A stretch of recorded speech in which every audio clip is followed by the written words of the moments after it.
सच्चा परोपकार। एक गांव था जहां हमेशा हंसी की खिलखिलाहट सुनाई देती थी, जहां ताजी तंदूरी रोटियों की महक आती थी। उस गांव में एक पुराना जेल खाना था जिसकी दीवारें ऊंची और वीरान थी।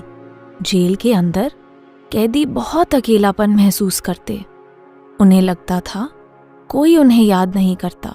उनके चेहरे उस दीवार की तरह जिसने उन्हें चारों ओर से बंद किया हुआ था, बुझे हुए और उदासी से भरे थे। एक बार सर्दी में गांव में बर्फीला तूफान आया। जेल की दीवारों पर भारी ओले बरसे। कैदियों को मजबूरन इस बर्फीले तूफान में काम करना पड़ा। सख्त और बर्फीले ओले उनकी चमड़ी पर वार कर रहे थे। ठंडी हवा उनके पतले कपड़ों को चीर रही थी। एक गांव वाला जेल के पास से निकला।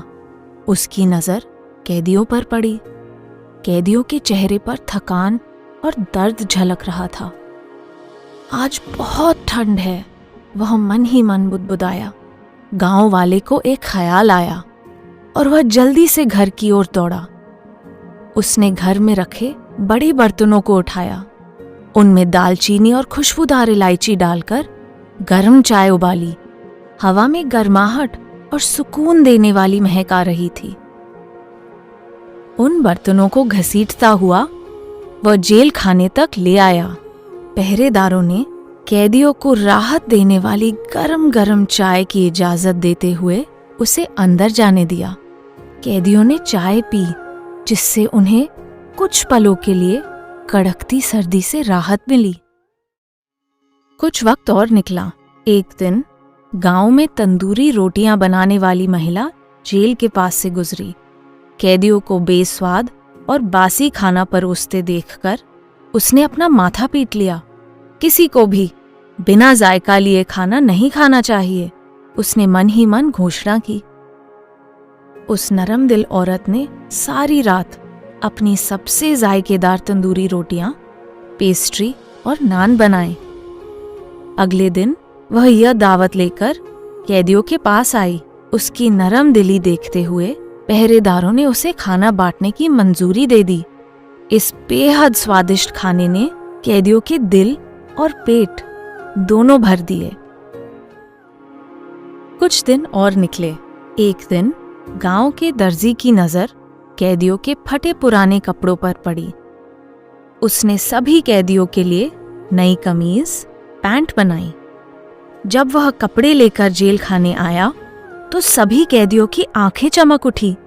उन्होंने बड़े गर्व के साथ नए कपड़े पहन लिए। एक की नेकी दूसरे तक पहुंची। इस तरह सारा गांव इस कोशिश में लग गया कि किस तरह कैदियों की मदद की जाए। लेकिन इन नेक कार्यों के बावजूद कैदियों के दिल में गहरी उदासी थी। इन सब सुखों के बावजूद गर्म चाय, स्वादिष्ट खाना, नए कपड़े, वे कैदी ही थे।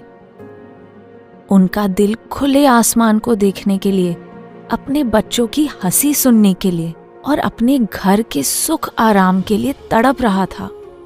सच्चाई तो यह थी कि गांव वाले चाहे जितने मर्जी परोपकारी थे, कैदी जेल से रिहाई चाहते थे। थोड़े ही समय बाद एक महात्मा गांव में आए। महात्मा अपनी समझदारी के लिए जाने जाते थे। वह हमेशा हर एक की भलाई देखते थे। उन्होंने कैदियों के बारे में सुना।